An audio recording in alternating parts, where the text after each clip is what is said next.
The moonlight streamed through the window, casting an eerie glow on Lisa's pale face as she clutched her abdomen tightly. She heard familiar footsteps approaching and summoned what little strength she had to open the door. James. James stopped in his tracks, his expression as cold as ice. You're back. Have you eaten? Her voice was cautious, almost pleading, but James's indifference cut through her hope like a knife. He turned to leave, but Lisa, desperate, grabbed his sleeve. James, I'm in pain. Can you take me to the hospital? It's late and I can't do this alone. Let go! Lisa's grip loosened, her fingers barely holding onto a corner of his shirt. My stomach. Please, it hurts so much. James sneered, his eyes cold. Miss Lisa, your acting is quite convincing. How long did you practice this scene? He pulled his sleeve from her grasp and pinched her chin, his smile turning cruel. From the day you betrayed me, I swore I'd never forgive you unless you disappeared. Lisa felt the blood freeze in her veins, trembling uncontrollably. James walked away, leaving her collapsed on the ground.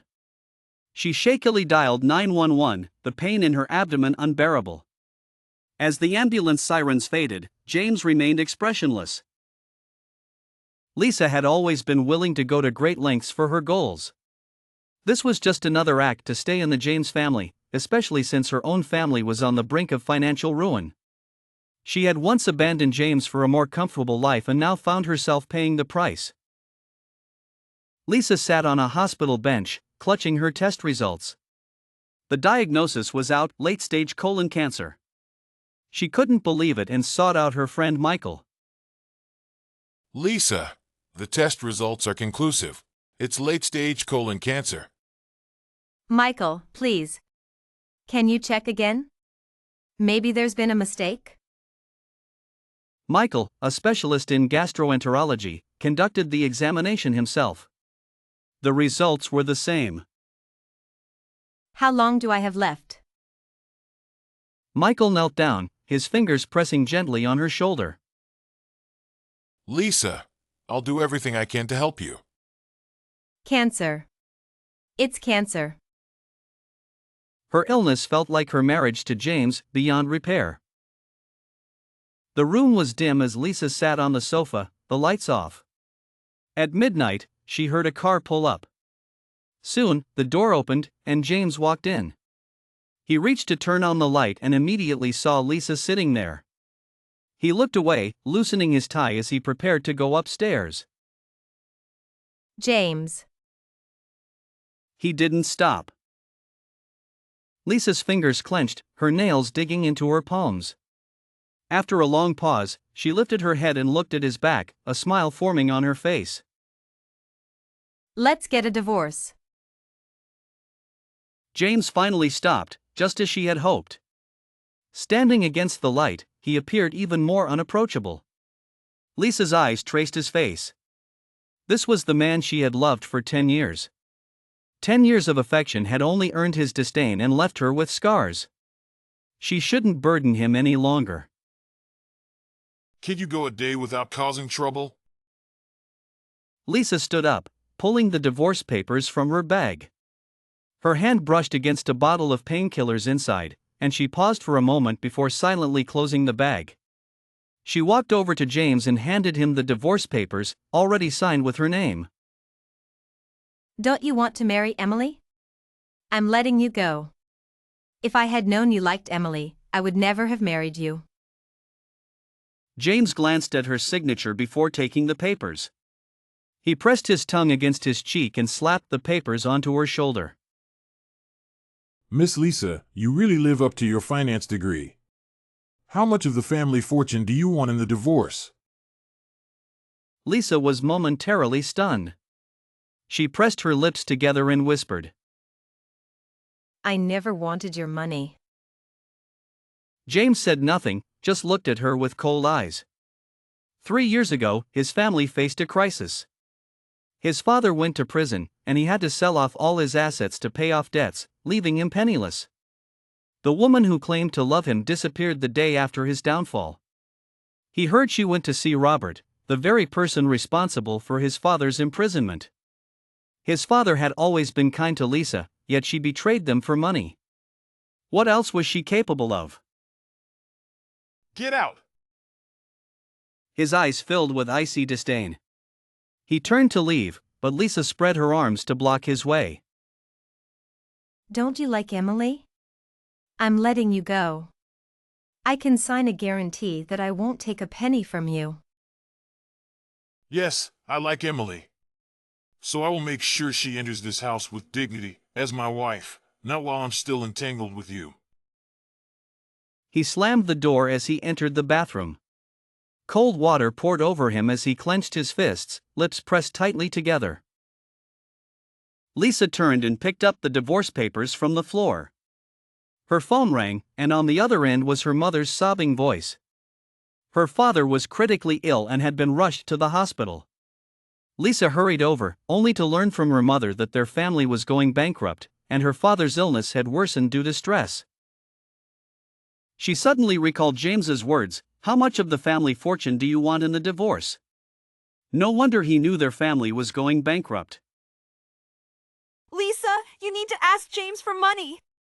You're his wife. He won't refuse you. He hates me. Why would he give me money? Sarah slapped Lisa across the face. Do you want to watch your father suffer? How can you be so useless? Lisa's lips trembled as she looked at her mother, feeling a chill to her core.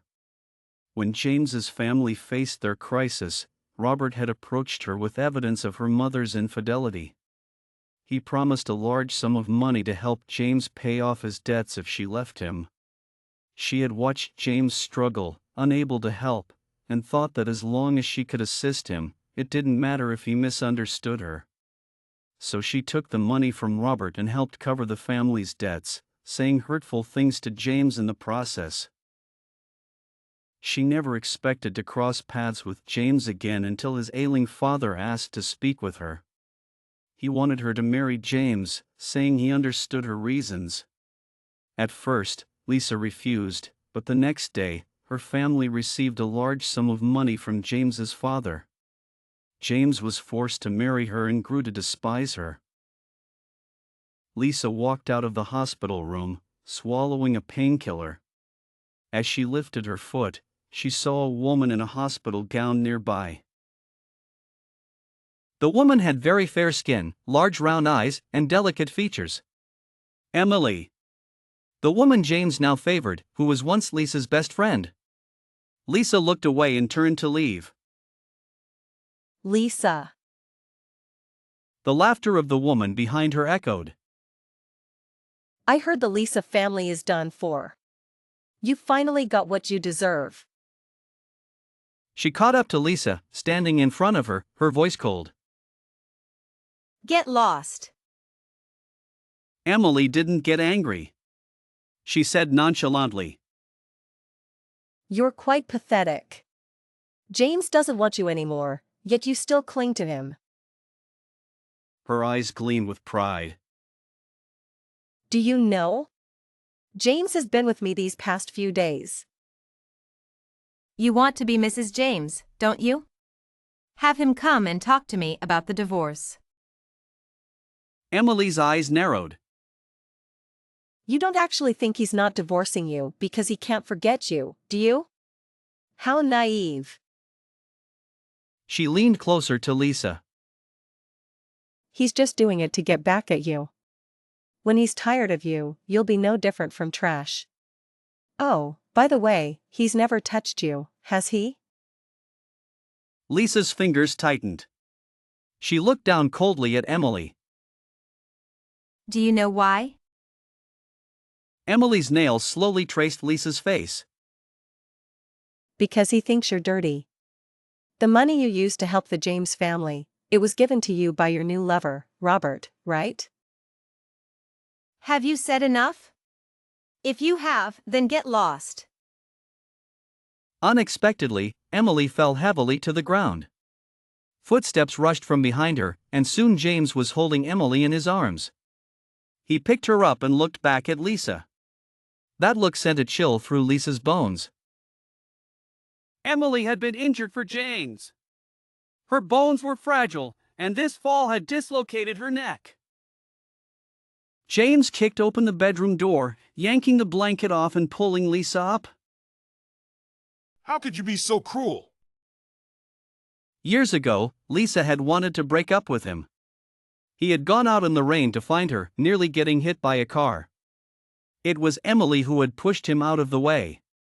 But because of that, Emily could no longer dance. How am I cruel? James, if you have the guts, then kill me. She looked at him with tear-filled eyes, her gaze stubborn. I never betrayed you. I never slept with Robert. A sharp pain hit her abdomen, and Lisa's body trembled. James's dark eyes bore into her, and after a long while, he laughed. Do you think I'm as gullible as I used to be? Who is Robert? If you didn't sleep with him, would he give you money? The people from the Robert family were not known for their generosity. Lisa, in too much pain to speak, took a deep breath. She knew James would never believe her. Think whatever you want. Lisa pushed James's hand away, trying to get up. James pressed down on her, and Lisa struggled. Let me go. He leaned close to her ear. You think I want to touch you? I think you're dirty. He unbuttoned his shirt one button at a time. Didn't you say you never slept with him? Let me check. That smile seemed to come from the depths of hell. Lisa shivered all over, biting her lip, her hands frantically pounding on James's shoulders. But she couldn't match his strength. A shiver of pain swept through her, cold sweat dripping from her forehead. Her abdomen felt like it was being twisted by a knife, and the pain made her curl up suddenly. Stop pretending. I haven't even touched you. It hurts. My stomach hurts. Painkillers, painkillers. Her mind was filled with thoughts of painkillers as she struggled to push James away. Caught off guard, James stumbled back, his leg hitting the bedside table. The bag on top fell, and a bottle of pills rolled out. James looked down and saw 2 pieces of paper. He squinted and reached to pick them up. Lisa's face tensed as she tried to snatch them, but James was quicker. He immediately saw the words late-stage colorectal cancer at the bottom. His expression grew complex as he looked at Lisa. She lay there like a fish out of water. Always up to some trick. Do you think forging this will make me care about you? He sneered coldly. James leaned over, his arms resting on the bed. He even thoughtfully wiped the sweat from Lisa's forehead. You're not Emily. Even if you were gone, I wouldn't feel a thing. James left, and Lisa lay on the bed, reaching for the pill bottle he had thrown. Without water, she swallowed one. An hour later, the pain gradually subsided. Staring at the white ceiling, Lisa suddenly laughed, tears streaming down her face. Her phone rang. Wiping the sweat from her forehead, she answered. Lisa, did you ask Mark for money? It was Sarah again. Lisa's lips were pale, her eyes devoid of light. I won't ask him for money. Then ask Robert. Doesn't he like you? Sarah's voice grew sharp with urgency. Lisa's fingers clutched her clothes tightly, her gaze icy. One would think you were deeply in love with my father. What do you mean? Thinking of what Robert had, Lisa rubbed her reddened eyes and said one word. David. That was the name of Sarah's lover. After a moment of silence, Sarah hung up. Lisa suddenly recalled a conversation with Robert 3 years ago. If you don't stay with me, what do you think I should do to James? If James's family hadn't encountered trouble, Lisa wouldn't have been afraid. But at that time, the Robert family was powerful, while the James family had collapsed overnight. A single word from the Robert family could ruin James completely. Robert, you deserve it. Robert stared at her thoughtfully. Are you relying on James now? I heard he's been very close to your good friend, Emily. Lisa didn't want to continue the conversation. But as she turned away, a wave of dizziness hit her, and she lost consciousness. At the James residence, James sat on the sofa with his eyes closed, his arm draped over his forehead. The hospital had said that a heart donor was hard to find. Without one, Emily wouldn't survive. James tugged at his tie in frustration. His phone rang. It was the hospital where Emily was staying. Mr. James, Miss Emily has woken up. James felt a slight relief. But a black Bentley blocked the entrance, preventing him from leaving. Recognizing the visitor, he sneered. You've got some nerve, Robert. Robert licked his lips, leaning his left arm on the car door. I brought Lisa back. She's asleep. If she's asleep, you can take her home. Why bring her here? Lisa's barely open eyes snapped shut, her eyes stinging. Are you worried? What do you think she means to me? With that, James turned and got into his car. Robert found it amusing and moved his car to let James pass. Soon, James's car disappeared from sight. Lisa slowly opened her eyes, unbuckling her seatbelt to get out. Robert grabbed her hand. You're not well. His voice was calm, and Lisa said nothing. He turned his head. Do you want me to take you away? Lisa pushed his hand away and got out of the car. Robert lowered the window. Lisa, he doesn't care about you. He's probably on his way to the hospital to see Emily right now. If you don't believe me, get in the car, and I'll take you there. It has nothing to do with me. Lisa straightened her back and walked into the James residence step by step. For some reason, Robert felt a sense of unease, as if something was about to happen. At the hospital, Emily lay in bed, her eyes and nose red from crying. Mark, 3 years ago, I suddenly had heart trouble and couldn't breathe. The doctor said it was because I didn't take a severe cold seriously, and it turned into myocarditis. I'd been on medication for years, but I never thought it would lead to heart failure. Tell me, am I not going to live long? 3 years ago, a severe cold. James closed his eyes. That rainy night, Emily had saved him, and the next day she had a high fever for 3 days straight. She had become like this because of him. You won't die. Emily clutched his hand, sobbing.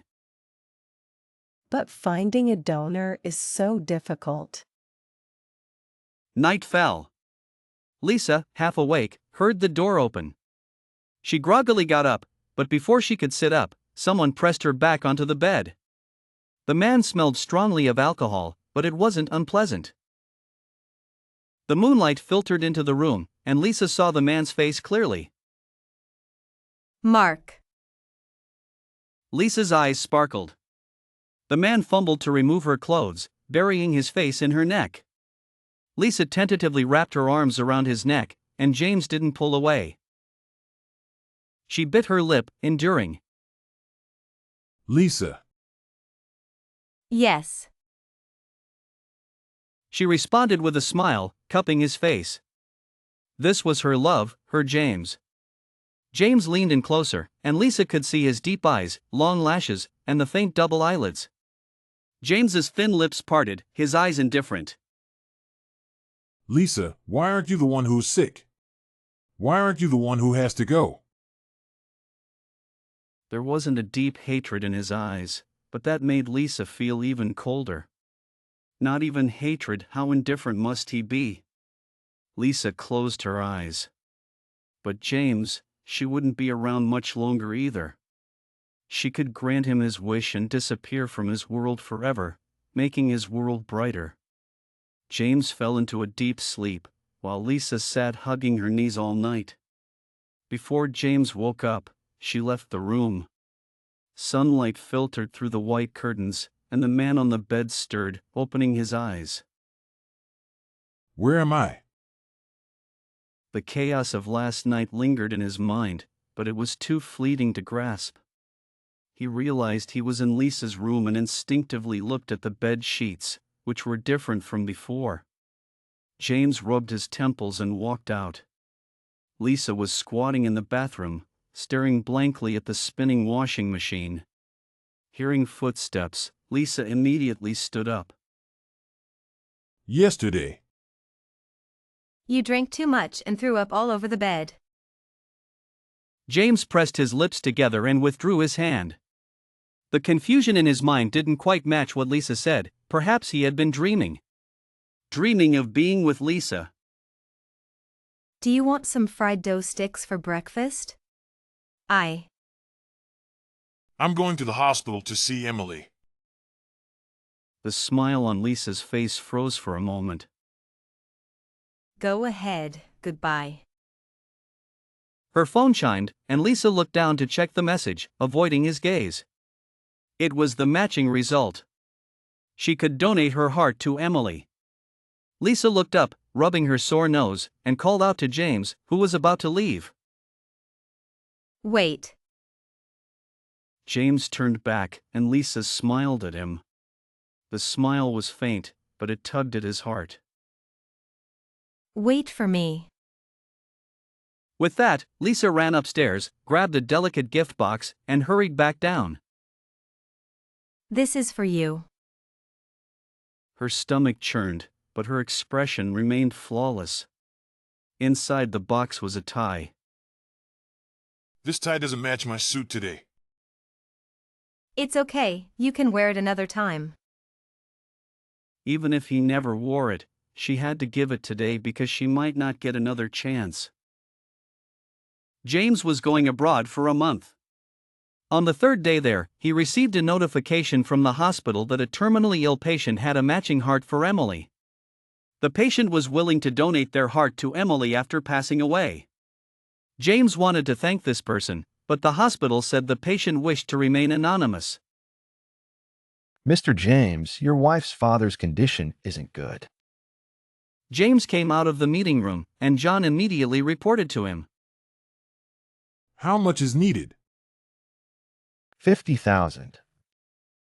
Give it to him. James returned to the hotel and lay down on the sofa to rest, feeling like something was missing. He opened WeChat and scrolled through his chat history with Lisa. This time, Lisa hadn't sent him a single message since he arrived in F country. He scrolled up, seeing all of Lisa's daily chatter, to which he rarely responded. Even when her father was seriously ill, she hadn't told him. James frowned, closed the chat, and called home. Where's my wife? Madam went back to her parents' house. She said she would move back when you return. James sighed in relief. Lisa was very timid, afraid of thunder, darkness, and pain. She wouldn't want to stay alone in a big house. On the 15th day in F country, the hospital finalized the surgery plan, and Emily underwent multiple examinations. James also heard that the person donating their heart to Emily was in poor health and might not live more than half a month. What's wrong with the donor? The patient has severe colon cancer. Hearing this, James's heart skipped a beat. Colon cancer. Lisa's last report also mentioned colon cancer. The coincidence made James uneasy. He immediately called Lisa. Lisa lay on the hospital bed, looking frighteningly thin in just half a month. The nurse handed her the phone, and seeing the name displayed, Lisa's eyes lit up. It was the first time James had called her. She shakily removed her oxygen mask and answered the call. I'm coming back on the 7th of next month.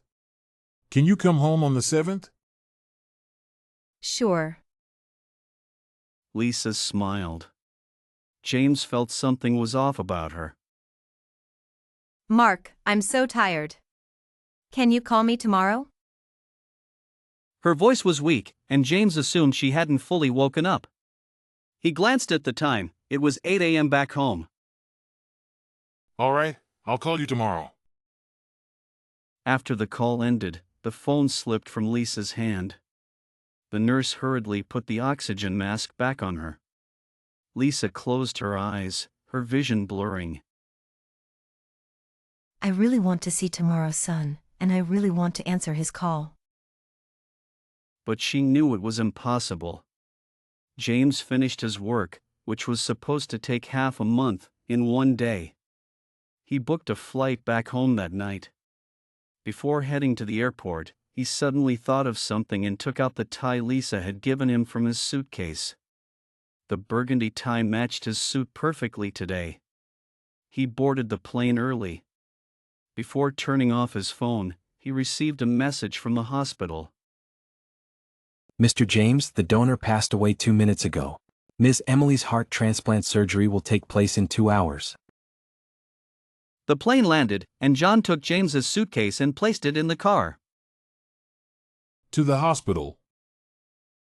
James glanced outside as the sun began to rise. He took out his phone and dialed Lisa. The phone rang with a tone he had never heard before, each second stretching longer as Lisa didn't answer. Still asleep? The car arrived at the third hospital, and James walked through the outpatient building towards the inpatient department. Just as he was about to enter the elevator, the adjacent elevator door opened, and someone pushed out a stretcher. James glanced at it. A white sheet covered the body, with a woman's hand hanging out from under the sheet. His heart tightened, and he stopped in his tracks. Sir, are you coming in? James felt a moment of confusion. He stepped back into the elevator, laughing at himself. He must be losing his mind, thinking for a moment that the hand belonged to Lisa. Lisa always wore her wedding ring on her left hand, never taking it off. How could that hand without a ring be hers? Emily had just undergone surgery and hadn't woken up yet. James waited outside. He called Lisa again, but still, no one answered. James stood up and instructed John. Go to Lisa's house. The house was tightly shut, with no one inside. James sat in the car, smoking one cigarette after another. 3 hours later, he saw a car from Lisa's house arrive. Sarah got out of the car, followed by a nanny carrying something, her eyes red from crying. Why are you crying? Sarah walked a few steps, then turned back, frowning at the nanny's sobbing. The young lady was so unfortunate. She hadn't even left behind a complete body. She was so young, such a cheerful girl. What's so unfortunate about her? I'm the one without luck. I only had this one daughter, and I haven't even enjoyed anything yet. She went and passed away, even donated her heart. Do you think she was out of her mind? What did you say passed away? Hearing this, Sarah was startled. Seeing James, her legs went weak. Lisa passed away. Despite her fear, Sarah felt a bit impatient. Even if Lisa and James had divorced, she could have gotten a large sum of money from him. Now, what was the point of her passing away? I asked you, who passed away? Lisa. Huh. Are you all putting on a show? He didn't believe it. If Sarah had really lost her daughter, how could she not show any sadness? Open the door. Sarah frowned, realizing James didn't believe her. He went straight to Lisa's room and knocked on the door. Lisa, come out. The response was dead silence. What kind of tantrum are you throwing? You betrayed me first. What right do you have to be angry? James's hands trembled uncontrollably. Sarah watched for a while, then walked over and opened the door. The bedroom was empty, so clean it seemed like no one had ever lived there.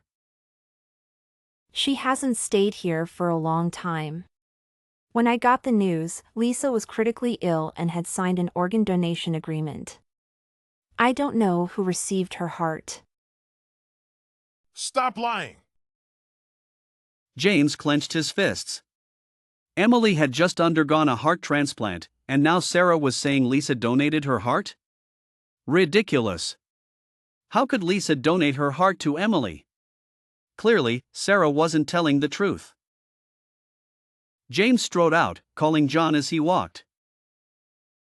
Check all the hotel records. Find Lisa.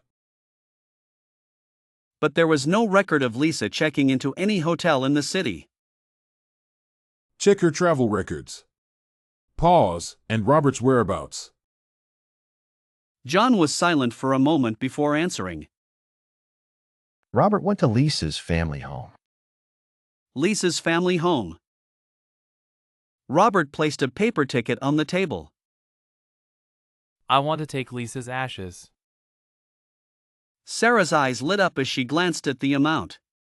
5 million. She couldn't help but smile. Thanks. If only Lisa had married you back then. Linda, bring Lisa's urn. Robert took the urn and stood up to leave. The urn was exquisitely crafted, a small box that held what was once a living person. Robert's fingers traced the patterns on it. He knew Lisa had been diagnosed with terminal colon cancer, with no cure. He went to work every day, attended meetings, and constantly listened for news about Lisa. Every minute was torture, like someone was slowly cutting his heart. Suddenly, the sound of brakes screeched, and Robert instinctively clutched the urn tightly, slamming into the seat. Mr. Robert, someone is blocking the road. Robert saw James get out of a black car opposite, holding a baseball bat. Then, with a loud crash, the windshield shattered. Get out! The driver was too scared to make a sound. Robert placed the urn aside and opened the door to get out. Mr. James, what do you want? Give me the urn. What do you want it for? To keep it or destroy it? None of your business. I won't give it to you. You don't deserve it. James stepped back, and John and his men surrounded Robert. After a struggle, they successfully took the urn. James wrapped the urn in his suit jacket and instructed John. Take him to Robert's house. Lisa must be with Robert. Robert was escorted into his own home. James sat on the sofa, his thin lips slightly parted, exhaling smoke. Hand over Lisa. At that moment, Robert was forced to kneel on the ground. James looked at Robert as if he were a dead man. Weren't you the one who wished for her to be gone day and night? Now that she's gone, aren't you the happiest? You know deep down that Lisa is really gone, but you don't want to believe it, do you? James, you're wrong. Before she passed, all she thought about was you. Didn't you love Emily? She had already matched with that woman early on, just so Emily could live and be with you. A hint of satisfaction appeared on Robert's face as he coughed heavily. Suddenly, a hand gripped his neck tightly. James's fingers clenched, and Robert's face turned purple, veins bulging. Shut up. James wasn't much better off. Robert opened his mouth, struggling to laugh, somewhat recklessly. You can go to the hospital and check her medical records. The hospital wouldn't lie. Did James really not know this? He was just choosing to avoid it. Hospital. Mr. James, what brings you here? Who donated the heart to Emily? The doctor hesitated, looking troubled. The donor had requested not to reveal their identity, so Mr. James. Was her name Lisa? The doctor's surprise was enough to confirm everything for James. James lowered his eyes. Can I see the donation agreement? She was my wife. At the bottom of the donation agreement, the name Lisa was signed. Mr. James, this is Mrs. Lisa's phone. Since you're here, you might as well take it back. That night, James dreamed of being entangled with Lisa. He could feel the warmth of her skin, the softness of her lips. Because of the pain, Lisa frowned. In her moment of passion, he had said to her, Why wasn't it you who died? James suddenly woke up, gasping for air. He stared into the darkness, then covered his face with his palm. It hurt. Every time he thought of Lisa, it hurt. He got up, took the urn from the bedside table, and held it tightly in his arms, burying his face in the bed. The veins on the back of his hand bulged as he clutched the urn. Mark, can I marry you when I turn 20? James, I love you. James, let's break up. Let's get a divorce. I'm sick. Ah! James curled up his legs, holding his head tightly with both hands. Tears streamed down his face, veins bulging on his neck. Lisa's smile, her words, her disappointed expression, kept replaying in his mind. All his rationality and emotions collapsed at that moment. How could he bring her back? Bang! Something hit the door. The housekeeper rushed up, knocking continuously. Sir, Mr. James, what's wrong? Open the door. Accompanied by a heart-wrenching scream. Leave! The next day, after sending the servants away, James was left alone in the villa. He slowly pushed open the door to Lisa's bedroom. James picked up Lisa's pillow and carried it to his own bedroom, moving his pillow aside and placing hers next to it. John called James. Mr. James, about the Robert family. Such filth should be cleaned up. The next day, Robert's father was taken away by the police because they discovered his involvement in a case from over a decade ago. John arrived at the villa, knocked a few times, but no one answered. He tried calling James, but there was no response. He had to enter the house using the door code. The living room was empty, but there were many balloons on the coffee table and a large bouquet of red roses on the sofa. 2 bottles of red wine and 2 glasses were on the dining table. The atmosphere felt off to John. He hurried up the stairs. Mr. James? A loud crash. John quickly ran towards the sound. James was in Lisa's bedroom, with a ladder in the middle of the room. He stood on it, a pen tucked behind his ear, looking surprised at John's panicked entrance. John looked down to see a paint roller lying quietly on the floor. You're just in time. Hand me the roller. What are you doing, Mr. James? It's Lisa's birthday today. When we first started dating, she told me she wanted to wake up every day to see the stars. James smiled. One sentence made John's actions freeze in midair. He finally understood what was wrong. Lisa was gone. How could she have a birthday? Next week, I won't be going to the office. You'll handle the affairs. I'm taking Lisa to the Kunlun Mountains. John's hair stood on end. After leaving the James residence, John thought of contacting his psychologist friend. But considering James's status, he contacted James's father instead. James believed Lisa was still alive. This was delusional. The phone in the bedroom on the second floor was ringing, but James didn't hear it. Emily had woken up yesterday. She thought she would see James soon, but until now, he hadn't even answered her calls. Mr. James is at home. James waited until dark, but Lisa didn't come back, nor did she answer her phone. He opened WeChat and sent her a message. Where did you go? When are you coming back? I made your favorite ribs. If you don't come back soon, they'll get cold. Lisa, happy birthday. Outside, thunder roared, and purple lightning flashed. James's expression tightened as he grabbed his car keys. Lisa was always afraid of thunderstorms, he had to go pick her up. But after changing his shoes, he fell silent. Where should I go to pick her up? As he stood there in a daze, someone knocked on the door. James's lips curled into a smile as he opened the door. Why are you so late? Are you cold? Why is it you? Emily stood at the door, wearing a hospital gown under a coat, looking unwell. Mark, why haven't you come to see me? She glanced inside but didn't see Lisa. However, she smelled the roses and saw the red balloons. Emily quickly realized it was Lisa's birthday. She bit her lip in frustration. A sharp pain pierced her heart, causing her pupils to dilate. Before she could say anything, she collapsed to the ground. James's expression changed as he picked her up and ran to the car. He still cared about her, Emily thought, before losing consciousness.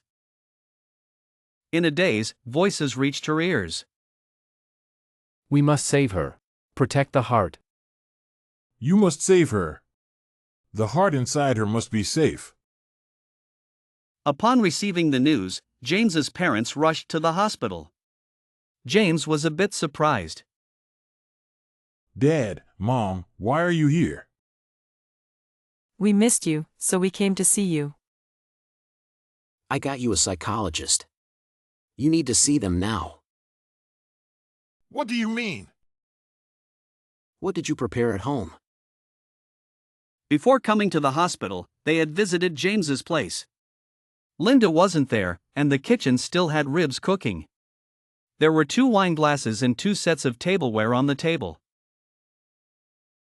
It's Lisa's birthday. Why celebrate a birthday for someone who's gone? Margaret noticed James's expression change and pinched Thomas. Lisa was always healthy. You must be out of your mind.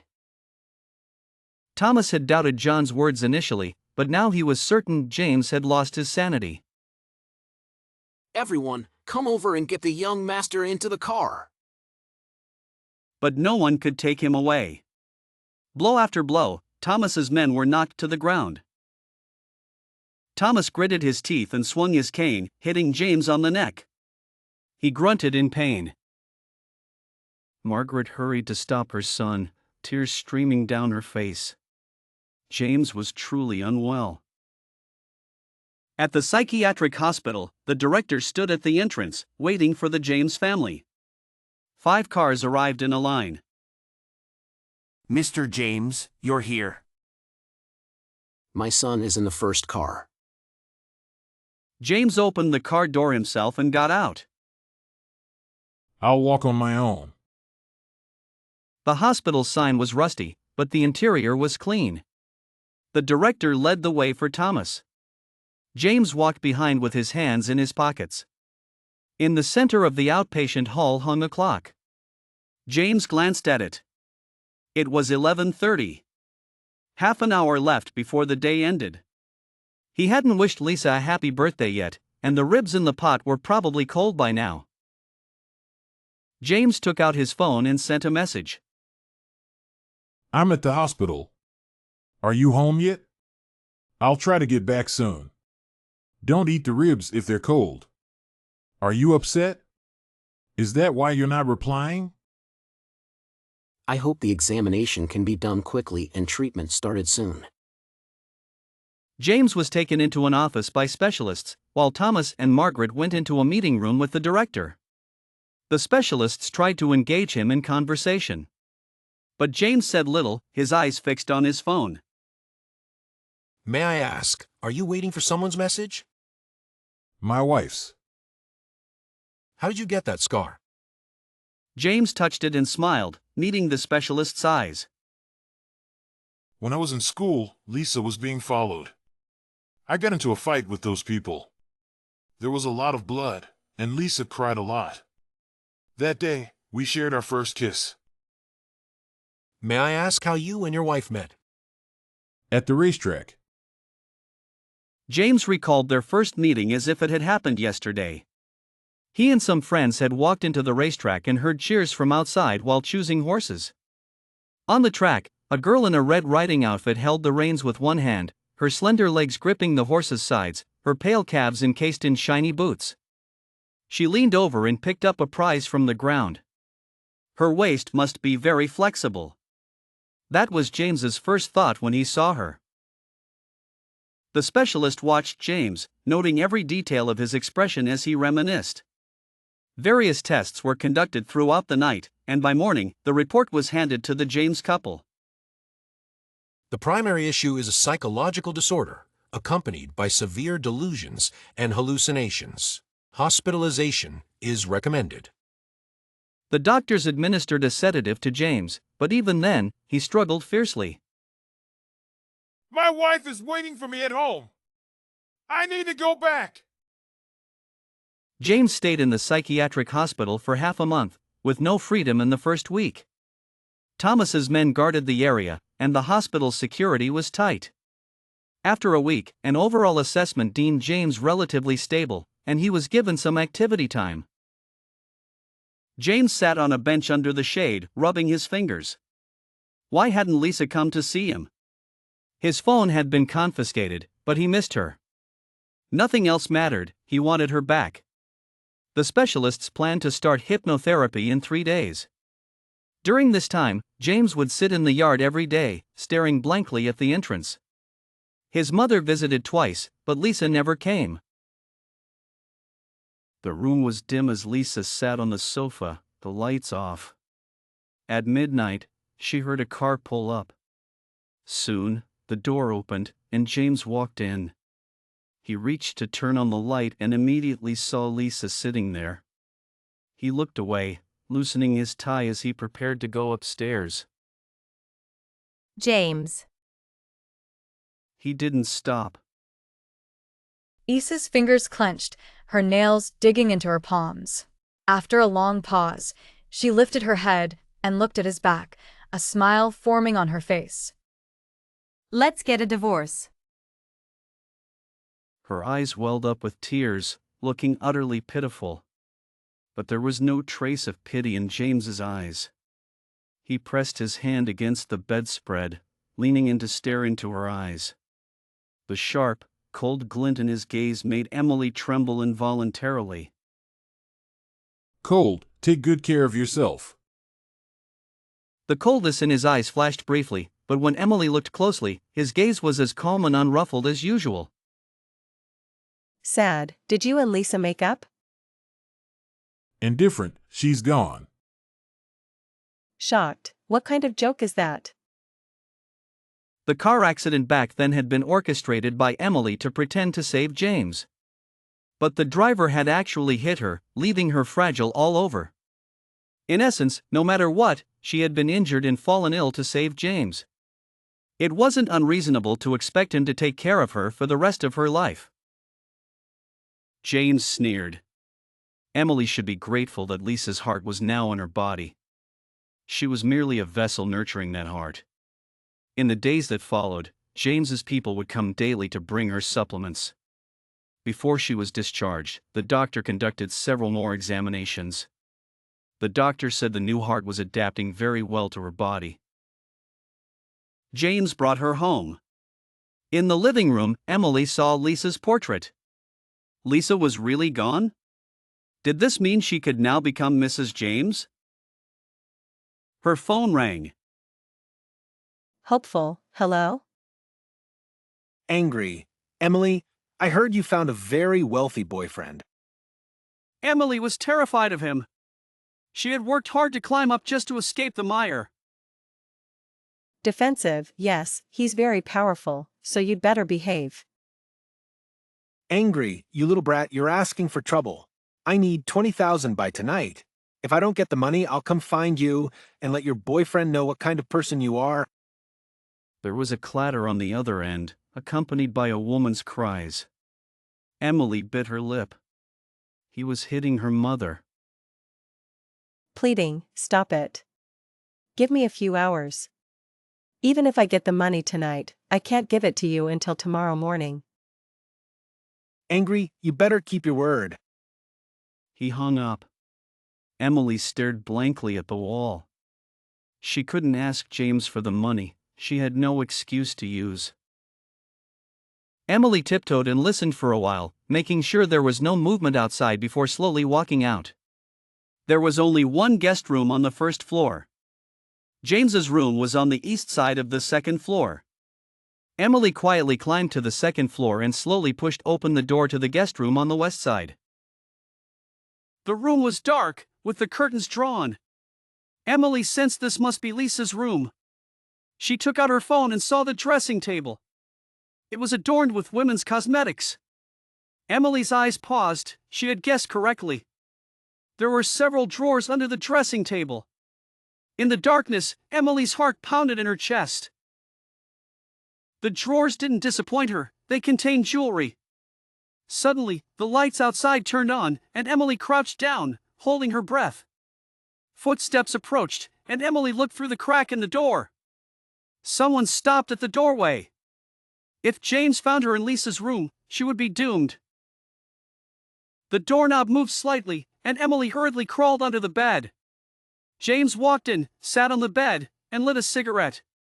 He looked at the bottles and jars on the dressing table, seemingly seeing Lisa sitting there. When the cigarette burned out, James extinguished it and lay back on the bed, staring at the ceiling. The bed smelled of fresh laundry detergent. Even though he had moved her pillow to his room, he still felt no sense of belonging. Only in this room could he feel her presence. James turned on his side, resting his head on his arm. He closed his eyes, reaching out as if imagining Lisa was right beside him.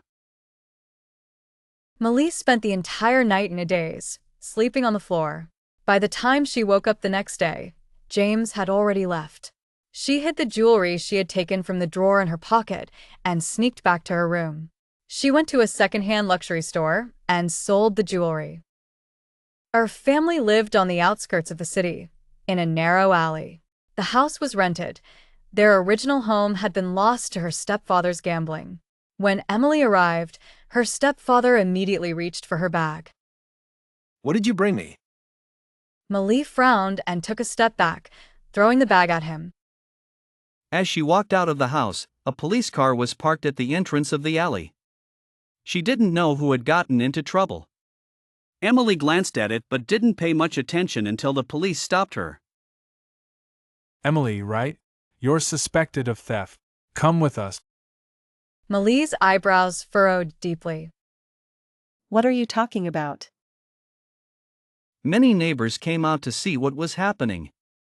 Emily was taken to the police station. I didn't steal anything. Call James. The police officer tapped his fingers on the table. It was Mr. James who reported it. He took you in out of kindness, and you took his wife's belongings. Hearing this, Emily felt as if she had been struck by lightning. Detain her. Emily took out her phone from her bag and dialed James's number. She explained the situation, and on the other end, he said, "Give the phone to the police." Okay. Emily smiled, thinking that James must be asking the police to release her. When the call ended, Emily quickly asked, What did my boyfriend say? Mr. James said he absolutely won't reconcile. He won't tolerate Miss Emily's actions and hopes we handle it according to the law. What? Impossible! She grabbed the iron bars and shouted, I want to see James! You're lying to me! He wouldn't say that! Emily called out all night, but no one paid her any attention. Exhausted, she curled up in a corner and fell asleep. In a daze, she heard a familiar voice and suddenly opened her eyes. Mark! Sure enough, the man with a straight posture was sitting at the police officer's desk. Emily quickly got up and ran to the closest spot she could get to him, gripping the bars. Mark, are you here to take me home? Ames looked over, his eyes indifferent. For the first time, Emily sensed something was wrong. Miss Emily, if you take something that isn't yours, you must face the consequences. Malie felt a chill down her spine. That night, you knew I was there? He didn't respond, which was as good as an admission. James, are you really going to do this? Don't forget, Lisa betrayed you, and I saved your life when you were in danger. I almost didn't make it because of a heart condition. Mentioning the heart condition caused a subtle change in James's expression. Suddenly, Emily couldn't make a sound. A hand tightened around her neck, and her heart ached dully. James, are you going to end my life? Ears fell to the floor, one drop at a time. He-Man's eyes were icy. If it weren't for Lisa's heart being transplanted into you, do you think you'd still be alive today? Boom! Emily's mind went blank. Lisa's heart was transplanted into her? Lisa would have hated her too much to ever donate her heart. Years ago, you orchestrated an accident to have me hit by a car. I found the evidence. You'll spend the rest of your life in prison. No! I didn't do it! Who told you that? James didn't look back. The evidence against Emily was irrefutable, and she was prosecuted, awaiting trial. James took Lisa's ashes to the Kunlun Mountains. It was a place Lisa had always wanted to visit. James put on an extra layer of clothing. There was a motel not far from the parking lot, and he rented a room. The motel owner, Albert, was a warm and welcoming man. In the evening, as they sat by the fire, he told the guests about Death Valley. This valley, also known as the Nailingeel Canyon, was referred to as the Gate of Hell in Kunlun. But it was a place people were advised not to enter. Are you here alone? Ames shook his head. With my wife. But Albert hadn't seen him with a companion. James touched the small bottle hanging around his neck. My wife has passed away. The room was dim as Lisa sat on the sofa, the lights off. The stillness of midnight was broken by the sound of a car pulling up. Soon, the door creaked open, and James walked in. He reached for the light switch and immediately saw Lisa sitting there. Without a word, he looked away, loosening his tie as he prepared to go upstairs. James. He didn't stop. Isa's fingers clenched, her nails digging into her palms. After a long pause, she lifted her head and looked at his back, a smile forming on her face. Let's get a divorce. Outside, the sky had brightened without him noticing. He held a pillow in his arms, but there was no Lisa. There was never any Lisa. James sat up, staring blankly out the window, then chuckled to himself. He finished his breakfast and headed to the office. Recently, his agent had taken an interest in a group of film students. The agent had sent their profiles to James's office. James picked up the resumes and flipped through them one by one until he saw a particular photo. Star Drama Academy, Emma. She looks remarkably like Lisa. James decided to sign this artist. Emma had arranged to meet the CEO of the company over the weekend.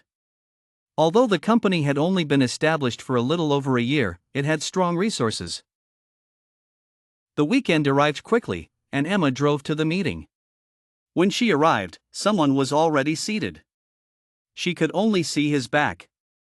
The man had neatly trimmed short hair, and the exposed part of his neck was long and elegant. He was wearing a black suit. Sorry, I'm late. No problem. Emma finally saw his face and was momentarily stunned. The man was exceptionally handsome. She noticed him staring at her and, feeling self-conscious, touched her face, wondering if there was something on it. Hello, Mr. James. I'm Emma. It's a pleasure to meet you. James. His palm was dry, his fingertips cool, and he quickly withdrew his hand. The waiter brought their meals and introduced them. Would you like to try our complimentary mango delight? No, thank you. It's really delicious.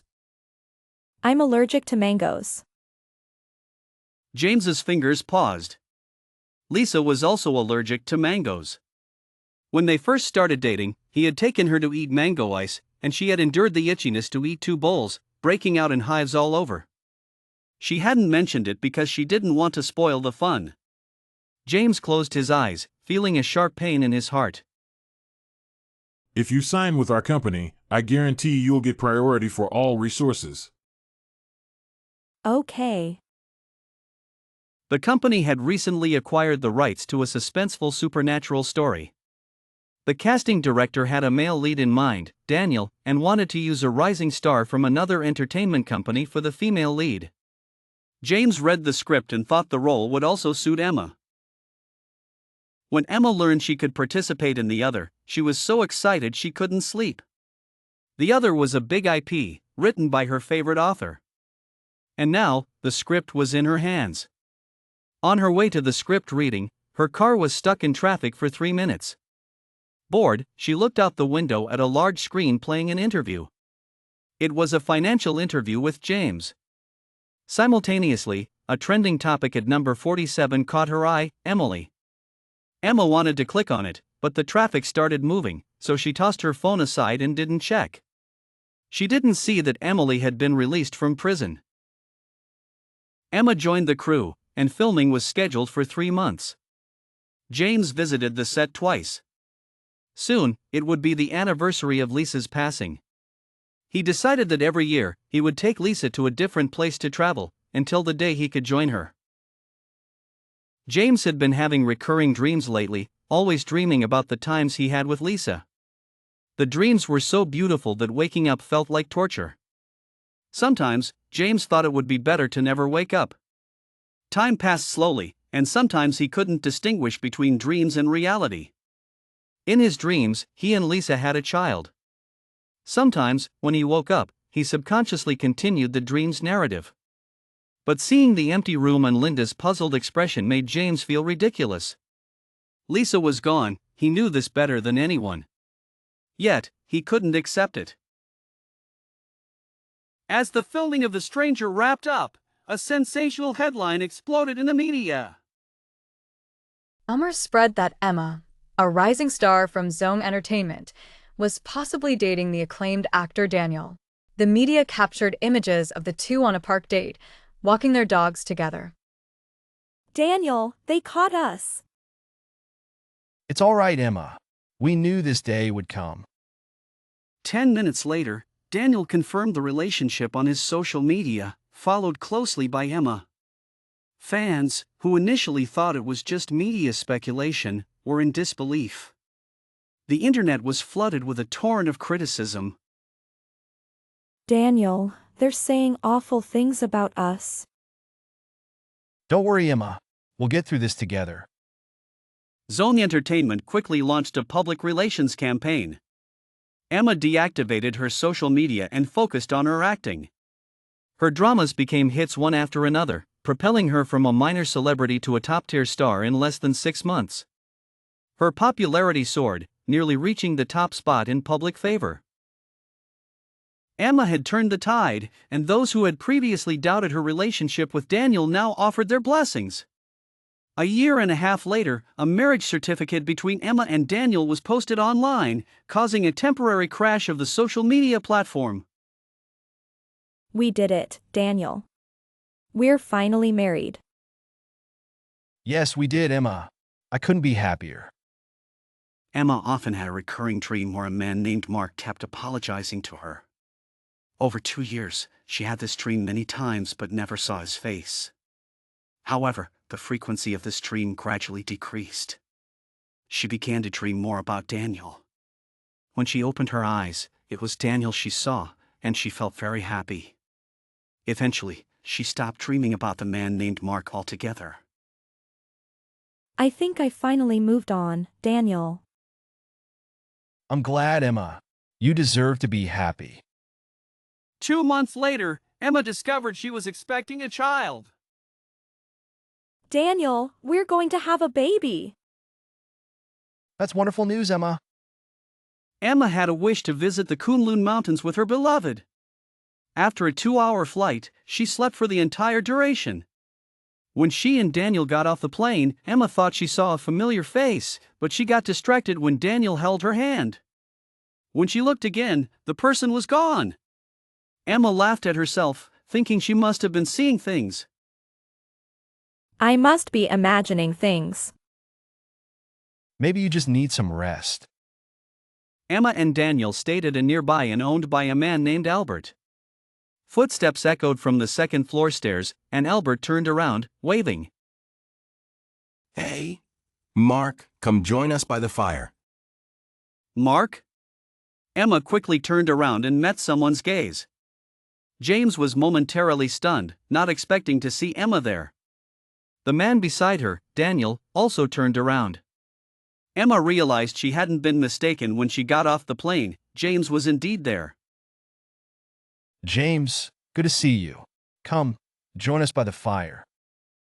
Emma, with her growing belly, couldn't sit for long. Soon, her back began to ache, and Daniel helped her back to their room. Mr. Zong, we'll head up first. James nodded, and after they left, he sat in a daze. In the darkness, James suddenly opened his eyes, tears streaming down his face. He hugged himself, burying his head in his arms. Outside, the wind howled, and no one heard or saw the sorrowful man inside. The next morning, the group left Albert's inn together. James had to stay for 2 more days, but Daniel and Emma were heading back. 2 days later, James returned to Yon City. Margaret came to see him and told him that Thomas was ill. James went to the hospital where Thomas lay in a hospital bed, looking frail. The once towering figure of his father now seemed smaller than him. Son, I don't know how much longer I have. The company is in your hands now. You've worked hard. Thomas reached out and grasped James's hand, looking at his son's gaunt face. His usually stern voice softened.